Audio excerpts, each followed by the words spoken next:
Welcome to Darjeeling, let's begin the magic. कभी सोचा है बादलों के ऊपर चलने का एहसास कैसा होता है? यहाँ हर मोड़ पर चाय की खुशबू है और हर सांस में पहाड़ों की ठंडक है। हेलो गाइस, आपका स्वागत है टॉक विद अम्बी में और ये है मेरी दार्जिलिंग ट्रिप की व्लॉग, जिसमें 6 दिन, एक बैकपैक और दार्जिलिंग की हर खूबसूरत जगह। तो मेरे साथ आप भी जानिए कैसे तय किया मैंने ये रास्ता अपने होम टाउन बेगूसराय से। तो गाइस चलते हैं हम अपने होम टाउन से निकलते हैं ट्रेन लेके और चलते हैं न्यू जलपाईगुड़ी की ओर।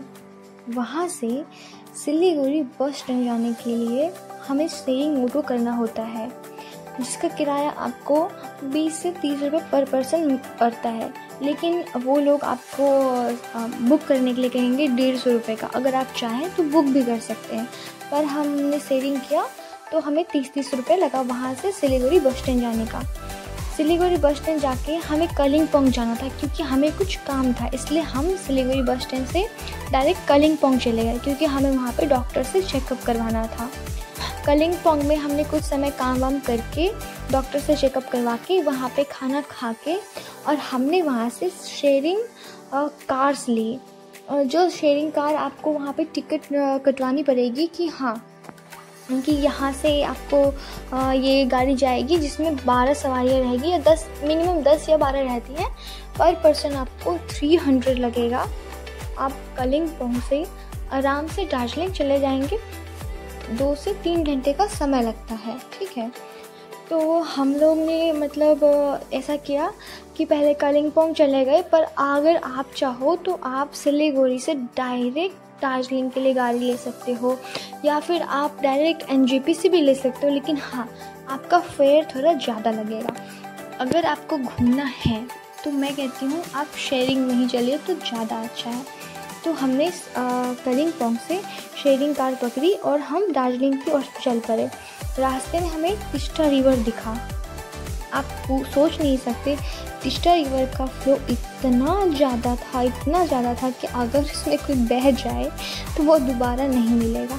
तो मैं आप लोगों को बता दूं कि तिस्टा रिवर निकलती कहाँ से है। सिक्किम के हिमालय में एक पोयुनीरी ग्लेशियर है, वहाँ से निकलती है। और मानसून का अभी मौसम है, इस वजह से तिस्टा का एकदम हाई फ्लो था। तो गाइस हम तिस्टा रिवर क्रॉस करते हुए, अभी तो तिस्टा रिवर तो आपको हर जगह मिलेगी। आप दार्जिलिंग पहुंचने वाले रहोगे, उससे कुछ पीछे तक आपको तिस्टा रिवर मिलती है। तो लेकिन आपको जो व्यू मिलेगा उस टाइम, अगर आप बस या कार से ट्रैवल करते हो तो जो आपको व्यू मिलेगा ना, ओ माय गॉड, मैं आपको बता नहीं सकती हूँ। इतना यूनिक व्यू है, इतना अच्छा व्यू है। और हम ये है कलिंपोंग, आप देख सकते हैं। यहाँ से आपको ये ऑटो स्टैंड है, अब यहाँ से ऑटो लेंगे, ठीक है। यहाँ पे ही आपको मिलेंगे जो 300 आपसे लेंगे। और ये जो जगह है ना, इसको कहते हैं कौन सा, तो इस जगह को लामाहाटा कहते हैं। ये इतना अच्छा व्यू था, यहाँ पे इतनी ज़्यादा यहाँ की यूनिक फ्लावर्स थे। यहाँ पे हर जगह पे लोगों ने पेड़ लगाया हुआ था फ्लावर्स का, इतना ज़्यादा। और पेड़ इतने लंबे लंबे थे कि मैंने आज तक कभी इतना लंबा पेड़ देखा ही नहीं था। उसके बाद हम घूम स्टेशन होते हुए दार्जिलिंग पहुंच जाते हैं। दार्जिलिंग पहुंचते ही जो ठंडक महसूस होती है, जो हवा होता है ना, ओ माय गॉड, मैं आपको कह नहीं सकती। और उसके बाद पहुंच के हम सबसे पहले होटल लेते हैं, होटल ब्लू डायमंड, जो आपको मॉल रोड जाने के रास्ते में ही बिग बाज़ार के पास मिल जाएगा। हमारे नॉन है, हम आपको डिस्क्रिप्शन में सारे जितने भी उनके कॉन्टैक्ट्स हैं वो मैं आपको दे देंगे। उसके बाद हम सबसे पहले तो मॉल रोड घूमने चले गए, क्योंकि सबको ऐसा लगता था कि मॉल रोड कैसा है। तो हमने कहा चलो पहले मॉल रोड ही घूम लेते हैं। तो पहले हम मॉल रोड घूमने चले गए और उसके बाद रात में रेस्ट किया। नेक्स्ट डे हमने पहले तो आपको, अगर आप जाना चाहते हैं तो आपको प्लान लेना पड़ता है। वहाँ के जो नियर बाई टूरिस्ट गाइड रहते हैं उनसे आप प्लान ले लो कि आपको कहाँ कहाँ जाना है। जैसे कि हमें टाइगर हिल नहीं जाना था, क्योंकि मानसून का मौसम था, इतना बारिश हो रहा था, इतना फॉग ही फॉग था हर जगह पे, कुछ दिखता ही नहीं सुबह के 4 बजे में। तो हमने टाइगर हिल जाना कैंसिल कर दिया। उसके बाद हमें उन्होंने बताया कि आप 3 जगह जाओगे। अगर अभी दोपहर का टाइम था, हम दोपहर के टाइम उनके पास गए, तो उन्होंने कहा कि हम आपको रॉक गार्डन और ऑरेंज वैली और एक जगह का नाम उन्होंने और बोला, हम आपको 3 जगह घुमा देंगे। हाँ, इस पे रोपवे पे घुमा देंगे। तो हमने कहा कि रोपवे पे तो हमें जाना नहीं है, हमें डर लगता है, हम रोपवे पे नहीं जाएंगे, आप हमें रॉक गार्डन लेके चलो। ओह माय गॉड, पहला एक्सपीरियंस मेरा रॉक गार्डन पे था। इतने अच्छे व्यू, झरना, लेक्स, ओह माय गॉड, मेरा तो दिल एकदम सुकून से कर रहा था। हम सबसे ऊपर चले गए थे, वहाँ पे जाकर बैठ के मैंने देखा और मेरा तो वहाँ से आने का ही नहीं मन कर रहा था।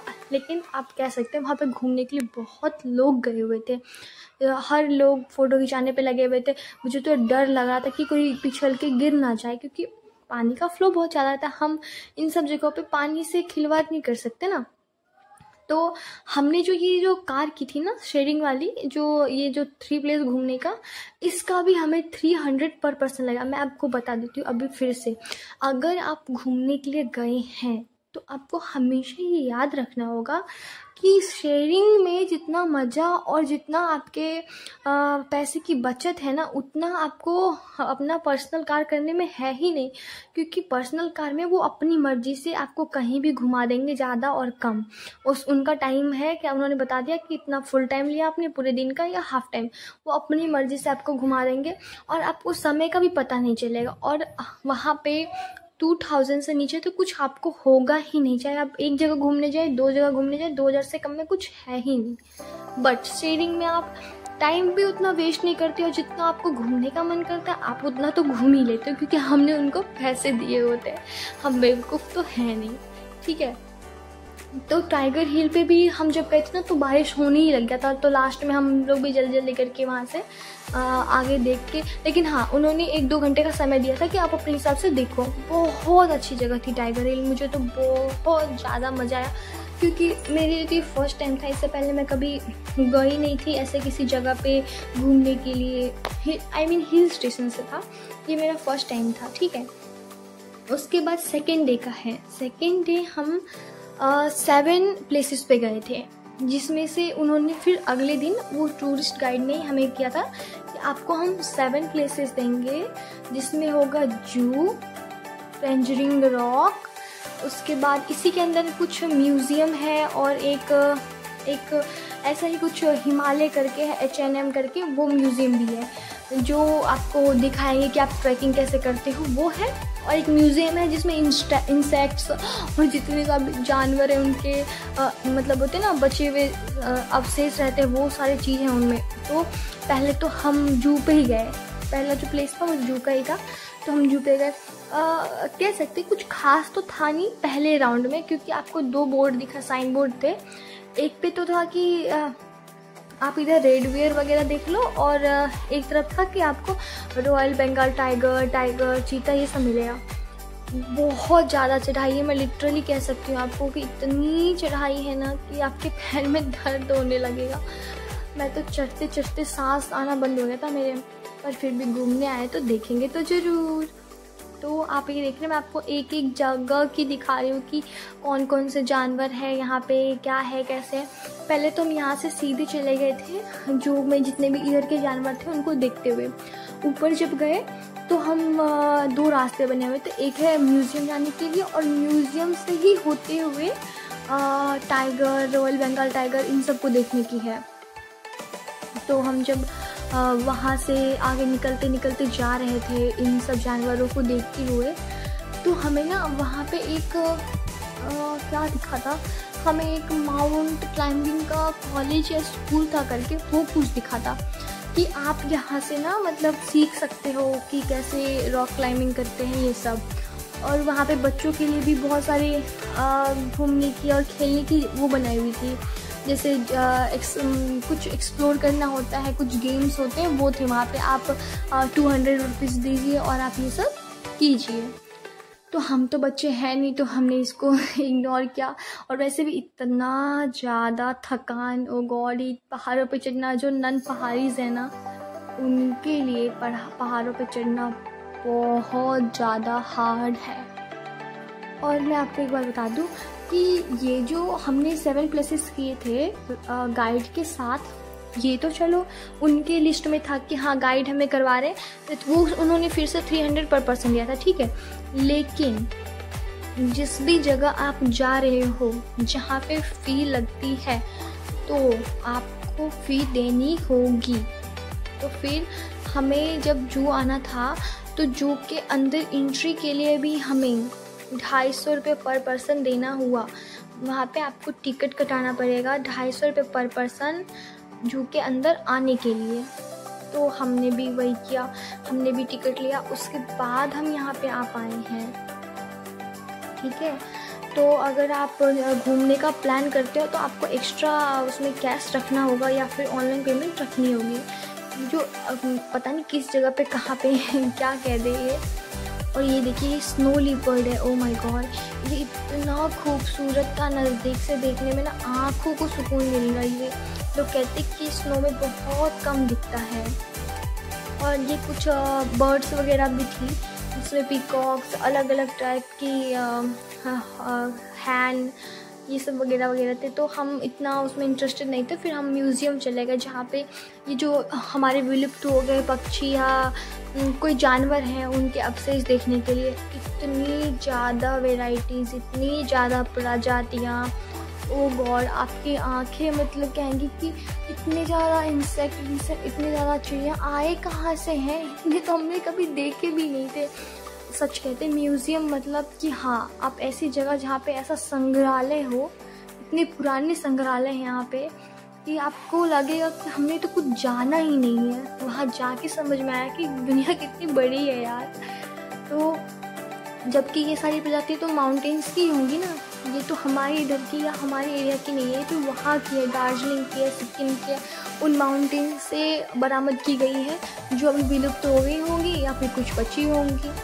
तो वहाँ पे बहुत सारे मरे हुए शेर वगैरह के जो खाल होते हैं उनको डमी बना के रखा हुआ था, कह सकते रियल टाइप से ही था। वो सारे देखने में रियल सी लग रहे थे। मुझे तो देख के बहुत अजीब लग रहा था, एकदम मन घूमने जैसा लग रहा था। अंदर में ना आपको एक दवाई जो उसमें इनको बचाने के लिए दी जाती है, आपको उसकी स्मेल आती रहेगी कि हाँ मतलब कुछ थोड़ा सा सफोकेशन जैसा फील होते रहेगा। मैं तो जल्दी जल्दी घूम के बस वहाँ से निकल जाना चाहती थी, क्योंकि मैंने तब तक रॉयल बंगाल टाइगर को देखा नहीं था। मेरा तो वहाँ पे ध्यान था कि वह कैसा होगा नहीं होगा करके, ठीक है। तो आप जब भी आए तो पूरा समय और ताकत, फिजिकल ताकत बना के आए, क्योंकि आपको पहाड़ों में इतना चलना होता है, इतना चलना होता है। ओ गॉड, यहाँ पे आप देख सकते हैं कि कैक्टस की कितनी प्रजातियाँ हैं। वैसे तो यहाँ पे कैक्टस बागान भी है जहाँ पे आप स्पेशली देखने जा सकते हो, लेकिन ये ना स्पेशल है, ये यहाँ पे म्यूज़ियम में भी रखा हुआ है। ओ माय गॉड, ये मेरा फाइनली रॉयल बंगाल टाइगर है। मैं इसे देखने के लिए बहुत टाइम तक वहाँ खड़ी रही। ये बार बार ना, ये बहुत यूनिक था। ये अपना ना सेल्फी खिंचवाने आता था, घूम के जाता और फिर लोगों को देख के फिर वापस आता, ताकि लोग इसके पिक्चर्स को क्लिक करें और फिर ये चला जाता। आई मीन ये इतना फोटोजेनिक था कि मुझे लगा कि ओ गॉड, शेर भी ऐसे हो सकते हैं क्या। मैं आपको बता नहीं सकती, इतना मज़ा आ रहा था इसको देखने में। और हर जगह से ज़्यादा भीड़ यहाँ पे थी, करीब 50-60 लोग इसको एक साथ देख रहे थे। और जो ऐसे कैमरा लेके आए हुए थे इनको स्पेशली कैप्चर करने के लिए, वो तो घंटों तक खड़े थे। मैं तो बहुत थक गई इसको देख के। उसके बाद मैं बाहर निकल गई, मैंने कहा नहीं यार अब मेरे से नहीं हो पाएगा। बाहर इतना सुंदर व्यू था, इतना सुंदर व्यू था कि आपको लगेगा कि आप तो सच में जन्नत में आ गए, जन्नत। इसके बाद का हमारा था टेंजरिंग रॉक का। तो वो एक छोटा सा पहाड़ है, वो कुछ नहीं है। ये मतलब समझो ना, आप 2-3 आदमी खड़े हो जाएंगे, बस उतना ही ऊंचा तक का पहाड़ था। बस लोग उस पर ऐसे ही जाना चाहते, घूमना चाहते, तो वो वैसे था। उसके बाद हम ना टी गार्डन गए थे। वाह, मुझे बहुत मज़ा आया। मैंने ड्रेस ट्राई किया। ड्रेस आपको 100 रुपीज़ का मिलेगा। अब जितना देर पहनना चाहो पहन के फ़ोटो खिंचवाओ, वापस खोल के वहाँ पे रख दो। ज़्यादा महंगा नहीं, 100 रुपये का है। आप कहीं पे भी ट्राई कर सकते हो, ये हर जगह अवेलेबल रहता है। तो मैं तो वहाँ पे जाके पहन के एकदम पहाड़ी बन गई थी। मुझे तो बहुत मज़ा आ रहा था, ठीक है। और उसके बाद ना फिर हमें 2 जगह और लेके जाना था उनको। एक तो जापानीज़ टेम्पल, ठीक है, और एक पीस पगोड़ा। इस जगह का नाम है पीस पगोड़ा और जापानीज टेम्पल। ये है जापानीज टेम्पल। यहाँ पे बुद्धा की मूर्ति है और वो है पीस पगोड़ा। वहाँ पे भी बुद्धा की मूर्ति है जहाँ पे आपको बैठना है और अपना शांति से थोड़ा वातावरण को एंजॉय करिए, क्योंकि हम गए ये क्यों है, हम उस इलाके में गए ही हैं बस सांसों को लेने के लिए, एक खुली हवा, एक नेचर और बहुत सारी यादें। मैं तो बहुत मज़े कर रहे थे, मैं तो एकदम अपना स्टाइल में मेरी पिक खींचो, वीडियो बनाओ। मेरे हस्बैंड मेरे साथ गए हुए थे तो मैं तो बहुत मज़े ले रही थी, मुझे तो बहुत मज़ा आ रहा था घूमने में। और ये जो पीस पगोड़ा वाला जगह है, वैसे यहाँ पे कुछ ऐसा घूमने के लिए नहीं है, लेकिन हाँ ये बहुत शांति वाली प्लेस है। आप यहाँ पे अगर देखना चाहें ना रियल में, तो आपको इतना सुकून मिलेगा। इतनी ऊंचाई पे है ये, इतनी ऊंचाई पे। टाइगर हिल के बाद ये सेकंड हाईएस्ट प्लेस है जहाँ पे घूमने के लिए जाते हैं। इतनी ऊंचाई पे था ये, इतना मज़ा आ रहा था घूमने में, ओ गॉड मैं आपको बता नहीं सकती हूँ। उसके बाद जब हम ना नीचे जा रहे थे, क्योंकि अब हमारा डे ख़त्म हो गया था, तो अब हमें सिक्किम जाना था। ये थर्ड डे था, हम सिक्किम जा रहे थे। तो उस दिन वेदर एक अचानक से क्लियर हो गया और आप देख सकते हैं कि कंचनजंगा का व्यू है।